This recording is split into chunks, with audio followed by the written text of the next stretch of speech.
அதாவது இந்த வீடியோல வந்து எதை பத்தி பேச போறோம் அப்படின்னா, மார்வல்ல இருந்து எக்கோ அப்படின்ற ஒரு சீரிஸ் வந்திருக்கு. இன்னும் எனக்கு தெரிஞ்சு அடுத்த ஸ்டெப் எடுத்து வச்சிருக்காங்க. டிவி மெச்சூர்டு அப்படின்ற, அதாவது கொஞ்சம் ஆர் ரேட்டடா லைட்டா இப்ப எட்டி பார்க்கறாங்க. இது வரைக்கும் ஆர் ரேட்டட் கண்டென்ட் பெருசா நீங்க மார்வல் வந்து பாத்துருக்கவே முடியாது. ஒரு கேரக்டர் அப்படின்னா எல்லா ஆடியன்ஸுக்கும் வந்து பிடிக்கணுன்றதுக்காக மட்டும் எடுக்காம, அந்த கேரக்டரோட ஒரிஜினாலிட்டி என்ன அப்படின்றதுக்காக வந்து உள்ளார போயிருக்காங்க மார்வல். அதுல வந்து ஃபர்ஸ்ட் ஸ்டெப்பா அவங்க எடுத்து வச்சதுதான் இந்த எக்கோ அப்படின்ற ஒரு சீரிஸ். இந்த சீரிஸை பத்தி உங்களுடைய first thoughts and first impression அதை வந்து நீங்க சொல்லுங்க.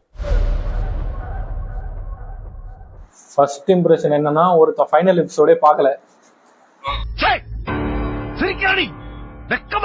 ஃபர்ஸ்ட் தாட் என்னன்னா, நீங்க சொன்ன மாதிரி இது வந்து மார்வல் சீரிஸ் மாதிரியே இல்ல, கொஞ்சம் டிஃப்ரெண்டா. எப்படி இந்த ஜான் வீக்ல எல்லாம் ஒரு டோன் இருக்கும்ல, அந்த மாதிரி கொஞ்சம் இன்டென்ஸான ஒரு கேரக்டரை வச்சு இந்த கேரக்டருக்குன்னு ஜஸ்டிஃபை பண்ணி ஒரு சீரிஸ் ஒன்று எடுத்திருக்காங்க. அதனால அது நல்லா இருந்துச்சு. ஒரு ஃபர்ஸ்ட் ஹைலைட் என்னன்னா, ஸ்பாட்லைட்னு சொல்லி வந்திருக்க மொதல் சீரிஸ் இதுதான். ஸ்பாட்லைட் மீன்ஸ் எப்படின்னா, ஒரு கேரக்டர் மட்டுமே. இதுக்கு முன்னாடி வந்து வந்த பார்ட்ஸ் எதுவுமே பார்க்க தேவையில்ல, இது பார்த்தாலே போதும் அந்த கேரக்டர் புரிஞ்சுக்கிறதுக்கு. சோ அந்த மாதிரி சீரிஸ்ல ஃபர்ஸ்ட் வந்திருக்கிறது எக்கோ மட்டும்தான். நான் நம்பர் 1. ஆக்சுவலி இது வந்து இன்னும் மார்வல் வந்து கண்டினியூ பண்ணணும், ஏன்னா சூப்பரா இருக்கு. இப்ப நீங்க டேர் டெவில் பார்த்தவங்களுக்கு எல்லாருக்குமே தெரிஞ்சிருக்கும், அதோட அந்த கலர் டோன் எல்லாமே எப்படி இருந்திருக்கும், எவ்வளவு ராவா இருந்திருக்கும் ஃபைட் எல்லாமே. அது எக்கோ வந்துட்டு டேர் டெவில் மாதிரி இல்லைன்னாலும் பட் அதுக்கான ஜஸ்டிஃபிகேஷன் கொடுத்துருக்காங்க. அதே மாதிரி ஹீரோயின்காவே பார்க்கலாம், ஹீரோயின் சூப்பரா இருக்கு. எப்ப பார்த்தா பொண்ணு எனக்கு வந்து இந்த எக்கோ சீரிஸ் ஃபர்ஸ்ட் பார்த்து முடிக்கிறப்போ சூப்பரா இருக்கும் அப்படின்னு தோணுது. என்னன்னா, நீ சொன்ன மாதிரி அந்த ஜான் வீக்ல வர மாதிரி அந்த ஒரு டோனு, அதை தாண்டி வந்து ரொம்ப கிரவுண்டடா இருந்துச்சு. நிறைய விஎஃப்எக்ஸ் கிடையாது. ஏன்னா இந்த எக்கோ கேரக்டர் வந்து அப்படிதான் இருக்கும், லைக் ஃபுல்லாவே வந்து ஹேண்ட் காம்பேட்ஸ் தான். லைக் கிட்டத்தட்ட ஒரு ஹாக்கை சீரிஸ் பார்த்தப்போ எப்படி இருந்துச்சோ, ஒரு கேப்டன் அமெரிக்கா சீரிஸ் பார்க்கறப்போ எப்படி இருந்துச்சோ, அந்த மாதிரி தான் இது இருந்துச்சு. பிளஸ் ஃபர்ஸ்ட் எபிசோடு தரமான ஒரு எபிசோடா இருந்துச்சு. எக்கோ வந்து ஃபர்ஸ்ட் அவங்க தன்னோட அப்பாவை இழந்து நம்ம கிங் பின்னோட கஸ்டடிக்கு அவங்க வந்து அவங்களுக்கு கீழே வேலை செய்யறப்போ அவங்க ஃபர்ஸ்ட் பண்ற ஃபைட்டே பார்த்தா டேர் டெவில் கூட தான் ஃபர்ஸ்ட் ஃபைட்டா இருக்கும். ஸோ அது வந்து தரமா காமிச்சிருப்பாங்க. ஏன்னா ஷியல்க்ல வந்து டேர் டெவில் எப்படி காமிச்சிருப்பாங்கன்றது எல்லாருக்குமே தெரியும். ஷியல்கோட ஒரு அப்படி பாசிங் ஆஃப் தி கிளவுட்ஸ் மாதிரி ஒரு பாய் ஃப்ரெண்டா வந்து நம்ம டேர் டெவில் வந்துட்டு போயிருப்பாரு. இதுல வந்து அவர் வர்றதே பாத்தீங்கன்னா ரொம்ப ஒரு தெனாவட்டா இருக்கிற மாதிரி அவங்க கேரக்டர் தான் உள்ளார வந்திருப்பாரு. செமையா ஃபைட் பண்ணிருப்பாங்க.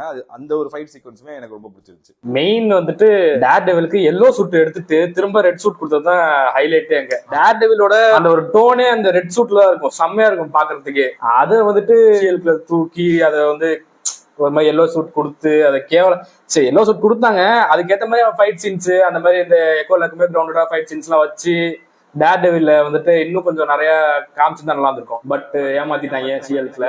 சரி அதை விடுங்க, அது குழம்பல் ஆயிடும், ரேண்ட் ஆயிடும். இன்னொன்னு என்ன, எனக்கு இன்னொரு பாசிட்டிவ் இருக்கு, ஹீரோயின்காக பாருங்க. ஐயோ சாமி வேற இல்ல ஆக்சுவலா ஹீரோயின்றது லைக் அவங்க அழகா இருக்காங்க அப்படின்றத தாண்டி ஆக்சுவலா அந்த கேரக்டர் எப்படியோ, லைக் அவங்களுக்கு வந்து ஒரு கால் இருக்காது, அவங்களால பேசவும் முடியாது. அதே மாதிரிதான் நம்ம ஹீரோயின் கேரக்டர் நடிச்சவங்க ரியல் டைம்லயுமே அவங்க அப்படிதான் இருக்காங்க. Perfect casting. அந்த கேரக்டர் பண்றப்போ அவங்க கஷ்டப்பட்டு நடிக்கிறாங்க, ரொம்ப கஷ்டப்பட்டு அந்த சைன் லாங்குவேஜ் எல்லாம் பண்றாங்கன்ற மாதிரி இருக்காது. அவங்களுக்கு அது நேச்சுரலா வருதுன்றதுனால அது அந்த கேரக்டர் எனக்கு தெரிஞ்சு அவங்க பெஸ்டா லைக் அப்படியே போய் சூட் ஆயிட்டாங்க. இன்னொரு பாசிட்டிவ் என்னன்னா, டெக்னிக்கலா சொல்லணும்னா ஃபைட் சீக்வன்ஸ் எல்லாம் சூப்பரா இருந்துச்சு. இந்த ஹேண்ட் காம்பேட்லாம் நம்ம கடைசியா அந்த வின்டர் சோல்ஜர்ல பார்த்தது அவ்வளோ டெரிஃபிக்கான ஒரு ஹேண்ட் காம்பேட்லாம். அதுக்கப்புறம் இதுல ஒரு மாதிரி நல்லா இருந்துச்சு.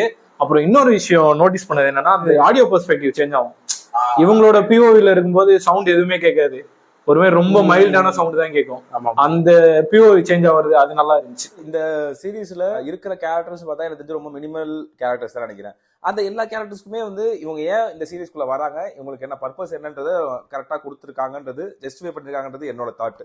அதுல ஏதாவது வேறுபாடு இருக்குதா, இல்ல வேற ஏதாவது கேரக்டர் இன்னும் நல்லா யூஸ் பண்ணிருக்கலாம் அப்படின்ற மாதிரி? எனக்கு இந்த கேரக்டரை கடைசியா பண்ணதான் லைட்டா மன உளைச்சல் ஆயிடுச்சு. கிங் பின் கேரக்டர் ஒரு மாதிரி ஸ்டார்டிங்ல இருந்து டெரிஃபிக்கா கொண்டு வந்திருப்பானுங்க. கிளைமேக்ஸ்ல லைட்டா அவரை டப்புன்னு உட்கார வச்சிட்டாங்க. சரி கொஞ்ச நேரம் உட்காருப்பா தம்பின்ற மாதிரி. அதுதான் எனக்கு லைட்டா மன உளைச்சலா இருந்துச்சு. இவன் சொல்லுவான் இந்த அதான் மெயின் வந்துட்டு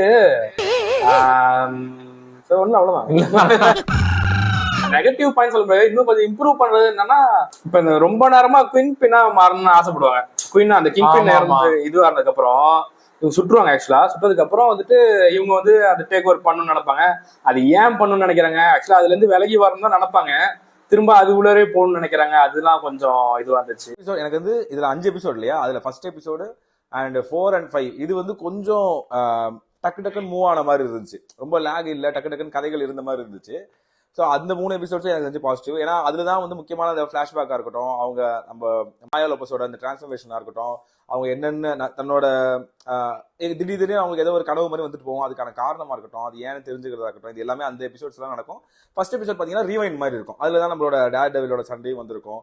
ஸோ அந்த 3 எபிசோட்ஸும் ரொம்ப சூப்பராக இருந்துச்சு. அந்த இடத்துல அவங்க யூஸ் பண்ண மியூசிக்காக இருக்கட்டும், லைக் அந்த ஃபிளாஷ்பேக் வர்றப்போ அந்த அவங்க ஒரு கம்யூனிட்டி இருப்பாங்க இல்லையா, ஸோ அவங்களுக்கான அந்த ஒரு மியூசிக் இருக்கும், அது சூப்பரா இருக்கும். மார்வல் வந்துட்டு இப்போ அதாவது 30 படம் மேல தாண்டிடுச்சோ. அதெல்லாம் எப்பயோ தண்ணி. ஆமா 30 மேல தாண்டிடுச்சு. சீரீஸ் வந்து 6-7 சீரீஸ் கிட்ட வந்துருச்சு. ஸோ எல்லாமே இது புதுசா பிகினர் ஸ்டார்ட் பண்றவங்க இதெல்லாம் பார்த்து தான் நான் இது பண்ணுமான்னு யோசிக்க தேவையில்ல. ஸ்ட்ரைட்டா இதுல டைவ் இன் பண்ணி இதை பார்த்துட்டு அதுக்கப்புறமா கொஞ்சம் கொஞ்சமா பார்க்க ஸ்டார்ட் பண்ணலாம் எனக்கு தெரிஞ்சு. சரி, இதெல்லாம் வந்து நமக்கு பிடிச்ச விஷயங்களா இந்த சீரீஸ்ல இருந்துச்சு. சரி, இதெல்லாம் இம்ப்ரூவ் பண்ணிக்கலாம், இதெல்லாம் இன்னும் நல்லா இல்லப்பா அப்படின்ற மாதிரி இருக்குது. என்ன நெகட்டிவ்ஸ் இருக்குது? எனக்கு அந்த கடைசி எபிசோட் லைட்டா லேக் ஆன மாதிரி இருந்துச்சு. அதேதான் அந்த கிங்பின் கேரக்டருக்கு இன்னும் கொஞ்சம் பவர்ஃபுல்லா காட்டியிருந்தாங்க. கிங்பின் கூட ஒரு ஃபைட் ஒன்று இருந்திருந்ததுன்னா ஒரு மாதிரி ஃபுல்லி சாட்டிஸ்ஃபைடா இருந்திருப்பேன். அது மட்டும் தான் எனக்கு குறை. எனக்கு வந்து நெகட்டிவா பார்த்தது நீ சொன்ன அந்த கிங்பின் பாயிண்ட் தான். அதுல வந்து என்னன்னா எக்கோ, அதாவது மாயா லோபஸோட அந்த நோக்கமா இருக்கட்டும், கிங்பினோட நோக்கமா இருக்கட்டும், இது என்னன்னு சொல்லி கடைசி வரைக்கும் நமக்கு புரியவே இல்லை. ஏன்னா குயின் பினா ஆகணும்னு ட்ரை பண்றாங்க, கிங்பின் உள்ளார வராரு, உனக்கு அந்த பதவியை நான் கொடுக்குறேன்னு சொல்றாரு, அவங்க கிட்ட பாசமா இருக்கேன்னு சொல்றாரு, அதையும் இவங்க ஏத்துக்க மாட்டாங்க, அவரை கொல்றதுக்கும் போறாங்க. இந்த பக்கம் பிளாஷ்பேக் வந்து கேட்டுட்டு அது அந்த பக்கமும் இவங்க போறாங்க. இதுதான் எனக்கு வேணும் அப்படின்ற மாதிரி ஒரு தெளிவான ஒரு விஷயத்துல போகாதனால எண்டிங், அதாவது கிளைமேக்ஸ் வந்து எதுக்காக இது நடக்குது அப்படின்ற மாதிரி புரியவே இல்லை. அவங்க பவரை யூஸ் பண்ணி கிங்பினோட அந்த சைல்ட்ஹுட் மெமரிஸ் எல்லாம் காட்டுற மாதிரி இருக்குது. அதனால அவருக்கு என்ன ஆகுது, என்ன ரியலைஸ் பண்றாரு அப்படின்றது காமிக்கல. அண்ட் டக்குன்னு பார்த்தா ஏதோ ஒரு மேயர் எலெக்ஷன் வருது அப்படின்ற மாதிரி காமிக்கிறாங்க. அது வந்து அப்படியே அந்த ஸ்பைடர்மேன் அடுத்து வரப்போற ஸ்பைடர்மேன் படத்துக்கு கூட கனெக்ட் ஆக போகுது. ஸோ அந்த விஷயத்துக்கு டக்குன்னு மூவ் ஆன் ஆயிட்டாங்க. ஸோ இந்த சீரிஸ் வந்து எதை நோக்கி போகுது அப்படின்றது கடைசி வரைக்கும் ஒரு தெளிவா தெரியவே இல்லை. அதுதான் பெரிய நெகட்டிவ்னு எனக்கு தோணுச்சு. குழப்பமா இருந்துச்சு. சீரிஸ் முடியறப்போ இது பிடிச்சிருக்கா பிடிக்கலையா அப்படின்ற ஒரு குழப்பம் தான் எனக்கு கடைசியா இருந்துச்சு. இது உங்களுக்கு புரிஞ்சுதா? அதாவது அவங்க பிளாஷ்பேக் காமிச்சிட்டாங்க, அவங்களோட அந்த கம்யூனிட்டி அவங்க எப்படி உள்ளார வந்தாங்க அப்படின்ற மாதிரி காமிச்சிட்டாங்க. அது வந்து தெளிவா புரிஞ்சுதா, அவங்களோட பவர்ஸ் என்ன, எக்கோட பவர்ஸ் என்ன அப்படின்னு தெரிஞ்சுதா? அதுவே எனக்கு ரொம்ப குழப்பமா இருக்க மாதிரி இருந்துச்சு. ஆக்சுவலா எனக்கு பிடிச்சிருந்துச்சு. எப்படின்னா ஒவ்வொரு கேரக்டரும் ஒரு எபிசோடோட பேக் டிராப்ல இருக்கும். அந்த ஸ்டார்டிங்ல இருந்து இவங்களோட ஜெனரேஷன் வரைக்கும் ஒவ்வொரு கேரக்டரும் ஒவ்வொரு எபிசோட பேக் டிராப்ல வரும். அது எல்லாம் சேர்ந்து ஃபைனல் எபிசோட்ல வரும்.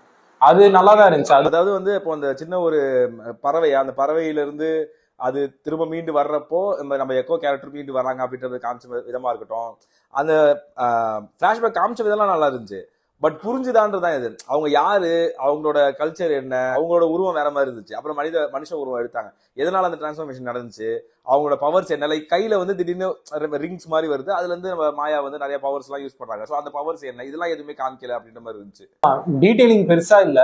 அது மேபி அடுத்த சீசன் ஏதாவது வந்தா கரெக்டா இருக்கும்னு நினைக்கிறேன். எனக்கு என்னன்னா கிங்பின் கேரக்டர் வந்து ஃபர்ஸ்ட் எபிசோட்ல காமிச்சிட்டு, லைக் ஃபிளாஷ்பேக்ல காமிச்சிட்டு, அதுக்கப்புறம் நான் கிங்பினை வந்து நான் பழி வாங்க தான் போறேன், அவனோட சாம்ராஜ்யத்தை நான் அழிக்க தான் போறேன் அப்படின்ற மாதிரி போயிட்டு, அப்போ அதுல நிறைய டிஃபிகல்டிஸ் வருது. அதுல வந்து மாயாவோட பவர்ஸ் வந்து வெளியாகுது. அந்த பவர்ஸ் என்ன, அது எப்படி உங்களுக்கு கிடைச்சது அப்படின்ற மாதிரி காமிச்சிருக்கலாம். அந்த மாதிரி பண்ணிருக்கலாம். ஆனா வந்துட்டு இன்னும் என்ன குழப்பம் தான் இருக்கும். ஆல்ரெடி வந்து லைட்டா கனெக்ட் ஆகிற மாதிரி இருந்துச்சு. இப்ப கிங்பின் இப்ப ஸ்டார்டிங்ல இருந்து காமிக்காம இவங்க 2 பேருக்கு என்ன பாண்டுன்னே தெரியாம லாஸ்டா வந்து காமிச்சு எல்லாத்தையும் ஒரே அப்படி என்ன சொன்னாங்க, ரஷ் பண்ணிட்டாங்க. லாஸ்ட் எபிசோட்ல மட்டும் கிங்பின் வந்து ரஷ் பண்ணிட்டாங்க. ஏன்னா வந்து கிங்பின் வந்துட்டு அடுத்து இன்னும் 2 ப்ராஜெக்ட் வந்து கனெக்ட் ஆக போறாரு. டேர் டெவில் பாண்ட் அகைனுக்கும் அதே மாதிரி ஸ்பைடர்மேன் 4க்கும் கனெக்ட் ஆக போது. அட்லீஸ்ட் கொஞ்சமாச்சும் அவரோட பிரசன்ஸ் இருக்கணும் அதுல. ஆனா இதுல என்னன்னா மாயாவோட கேரக்டர் ஃபோக்கஸ் பண்ணதுனால மாயாவோட ஆரிஜினும் அவங்க ஃபோக்கஸ் பண்ணி இருந்திருக்காங்க. மெயினா அதுல ஃபோக்கஸ் பண்ணதுனாலதான் கதை இப்படி இருந்துச்சு போல. அது கரெக்ட். அவங்க என்ன பாயிண்ட் எடுத்தாங்களோ அது கரெக்டா பண்ணிட்டாங்க. ஸ்பாட்லைட்ன்றது அந்த ஒரு கேரக்டரை வந்து மெயினா வச்சு கதையை நவுத்துறது தான். அது கரெக்டா பண்ணிட்டாங்க. சீசன் 2லலாம் வந்துட்டு பார்க்கலாம் நினைக்கிறேன். சீசன் 2 வந்துச்சுன்னா கண்டிப்பா நல்லாவே இருக்கும்னு நினைக்கிறேன். எனக்கு தெரிஞ்சு நல்ல ஒரு ஸ்டார்ட். ஆனா ஆக்சுவலா ஆர்ஜின் மட்டும் இன்னும் கொஞ்சம் கிளியரா சொல்லிருக்கலாம். ஒரு இப்போ அயன்மேனோட ஆர்ஜின் தெரியறப்போ, கேப்டன் அமெரிக்கா ஆர்ஜின் தெரியப்போ நமக்கு நல்லா கனெக்ட் ஆச்சு. இந்த ஆள் இவ்வளவு வழியை தாண்டி வந்திருக்காண்டா அப்படின்ற மாதிரி இருக்கும்ல.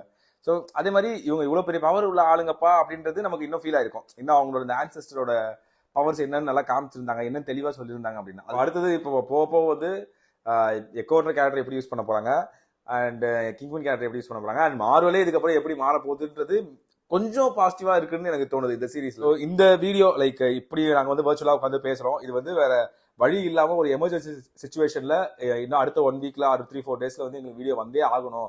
கண்டென்ட்டே நாங்க எடுக்கவே இல்லை, பேக்கப்புக்கு ஒரு வீடியோ கூட இல்லைன்றப்போ நாங்க இந்த மாதிரி பண்ணி தான் ஆகணும். ஸோ இந்த மாதிரி வீடியோ வந்து எப்படி இருக்குது, ஆடியோ குவாலிட்டி எப்படி இருக்குது, இதுக்கு முன்னாடி ப்ரீவியஸ் வீடியோ நீங்க பார்த்ததுக்கும் இதுக்கும் என்ன டிஃபரன்ஸ் இருக்குது அப்படின்றத நீங்க வந்து ஒரு ஒரு ஒரு கன்ஸ்ட்ரக்டிவ் கிரிட்டிசிசம் எங்களுக்கு கொடுத்தீங்க அப்படின்னா கண்டிப்பா நாங்கள் இம்ப்ரூவ் பண்ணிப்போம். நெக்ஸ்ட் வீடியோல இதே மாதிரி இன்னொரு சூப்பரான வீடியோ முடிஞ்ச அளவுக்கு எல்லாரும் ஒண்ணா சேர்ந்து ஒரே இடத்துல உட்காந்து பேச ட்ரை பண்றோம். முடிச்சுக்கலாம். நன்றி, வணக்கம்.